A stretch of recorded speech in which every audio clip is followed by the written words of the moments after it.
Bakit tiyak na mapagtatagumpayan po natin ang iba't ibang uri ng kapigatian na atin pong nararanasan? Sa ikalawang Korinto po 4:17 ay ganito po ang nakasulat.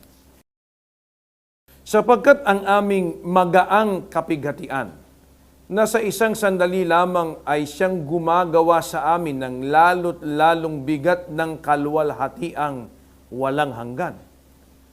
Nililino po sa atin ng pagtuturo ng Biblia na kung tayo man po ay may mga kapigatian sa buhay na ito, subalit anuman po yun ay magaan lamang po yun at sandali lamang po yun.